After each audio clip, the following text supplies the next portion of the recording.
हाँ तो नमस्कार बच्चों, कैसे हो आप लोग सभी।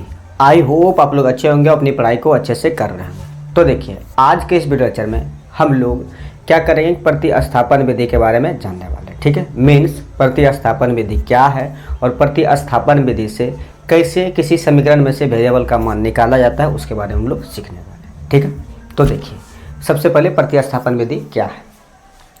तो लिखा है कि किसी रैखिक समीकरण को हल करने के लिए, ठीक है, यहाँ देखिए एक रैखिक समीकरण है। ठीक है, इसको हल करने के लिए उस समीकरण में से उस समीकरण के एक चर का मान, ठीक है, एक चर का मान, देखो चर जिसे कहते हैं जिसका मान बदलते रहता है। ठीक है, जैसे यहाँ देखो चर के रूप में क्या है, एक्स और वाई, यहाँ एक्स और वाई का मान बदलते रहेगा। ठीक है, तो एक चर का मान दूसरे चर के पदों में व्यक्त करना ही क्या कहलाता है, प्रतिस्थापन विधि। ठीक है, देखो यहाँ दो चर है, पहला चर का नाम क्या है वाई, दूसरा चर का नाम क्या है एक्स, सॉरी पहला चर का नाम एक्स और दूसरा का वाई। ठीक है, दो चर है, दो में से क्या करना है कि किसी एक का मान निकाल कर दूसरे में रख करके, दूसरे चर में रख करके उसका मान निकालना क्या करें, प्रतिस्थापन विधि कहलाता है। ठीक है, देखिए प्रतिस्थापन विधि क्या है, मतलब कुछ नहीं, सिंपल समझो कि रैखिक समीकरण में से एक चर का मान निकाल करके दूसरे चर में रख करके दूसरे चर का मान निकालना क्या होता है, प्रतिस्थापन विधि कहलाता है। ठीक है, समझ गए।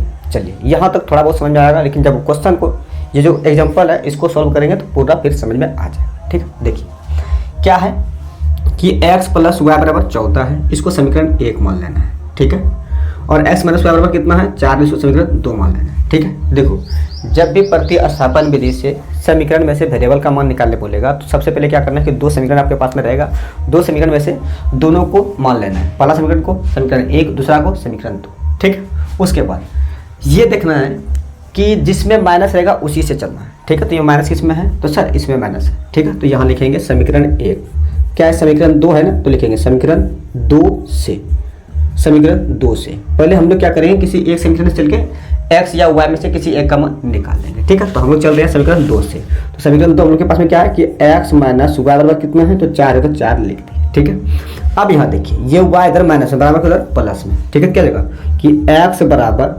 4 अब प्लस y हो जाएगा और इसको ब्रैकेट के अंदर भर देना है। ठीक है, बताइए समझ में आया, और इसको समीकरण 3 का नाम दे देना है। ठीक है, क्या किए कि दो समीकरण में से पहले किसी एक समीकरण से चल के एक वेरिएबल का मान निकाले। जैसे देखो समीकरण 2 से चले, समीकरण 2 हम लोग के पास में था x माइनस वाई बराबर 4, तो x को इधर रहने थे, देखो y इधर माइनस बराबर के उधर प्लस में, क्या गया x बराबर 4 प्लस y हो गया, और इसको समीकरण 3 का नाम दे दिए। ठीक है, देखो दो वेरिएबल था, एक वेरिएबल का मान निकाले। ठीक है, अब इस वेरिएबल का जो मान निकाले दूसरे समीकरण में रख करके दूसरे वेरिएबल का मान निकालेंगे। ठीक है, तो अब देखो हम लोग समीकरण 2 से चले थे।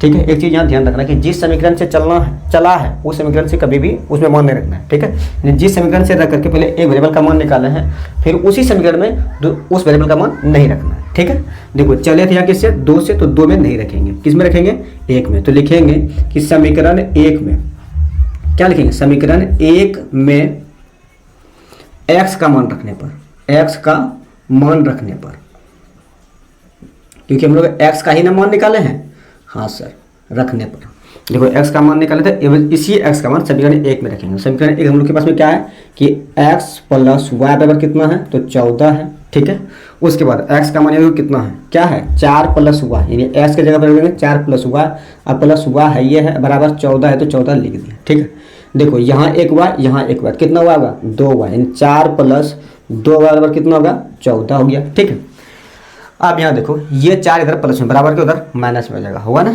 यानी 2 वाई बराबर कितना होगा 14 माइनस रे, तो 4 होगा। 2 वाई बराबर कितना होगा 14 में 4 घटाएंगे कितना बचेगा 10। अब ये देखो 2 वाई के साथ में गुना में बराबर के उधर भाग में, यानी वाई बराबर कितना होगा, तो 10/2 कट जाएगा कितना बार में, तो 5 बार में, यानी वाई का मान कितना आ गया 5। ठीक है, अब देखो हम लोग के पास में y का मान आ गया। ठीक है, अभी तक देखो एक वेरिएबल का मान निकला है, अब इस वेरिएबल का मान इसमें फिर रखेंगे, जो समीकरण 3 माने थे, अब समीकरण 3 में y का मान रख करके x का मान निकालेंगे। ठीक है, तो अब यहाँ हम लोग लिखेंगे कि समीकरण 3 में y का मान रखने पर, y का मान रखने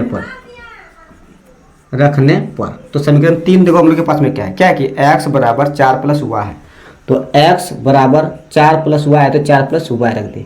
अब x का x लिखेंगे, 4 का 4 लिखेंगे, लेकिन y का देखो मान कितना निकाला है 5, तो y के जगह पे 5 रख देंगे। ठीक है, तो x बराबर रहेगा 5 4 9, x का मान कितना गया 9, और y का मान कितना आया 5। ठीक है, तो ये हो गया आंसर, ये हो गया आंसर। ठीक है, समझे। ये देखो प्रतिस्थापन विधि में हम लोग क्या किए कि दो वेरिएबल यानी दो समीकरण दिया गया था, दो समीकरण में से पहले किसी एक समीकरण से चल के एक वेरिएबल का मान निकाले ना, दो समीकरण में से किसी पहले एक समीकरण से चले और उसके बाद फिर एक वेरिएबल का मान निकाले, ठीक है। फिर इस वेरिएबल का मान दूसरे समीकरण में रखें, दूसरे समीकरण में जिससे चले थे उसमें नहीं, देखो समीकरण 2 से चले थे लेकिन समीकरण 2 में रखे हैं क्या, नहीं, समीकरण 1 में रखे हैं, उसमें रख करके फिर दूसरा वेरिएबल का मान निकाल करके, ठीक है, फिर जो पहला वेरिएबल को माने थे हम लोग उसका फिर मान निकालना, ये क्या कहलाया, प्रतिस्थापन विधि, ठीक है। तो ये प्रतिस्थापन विधि से इस तरह सवाल को सॉल्व किया जाता है, ठीक है। समझ में आया? चलिए, समझ में आया होगा तो एक प्यारा सा कमेंट कर देना है और साथ ही साथ अपने दोस्तों को वीडियो शेयर कर देना है और चैनल पर नए होंगे चैनल को सब्सक्राइब भी कर लेना है, ठीक है।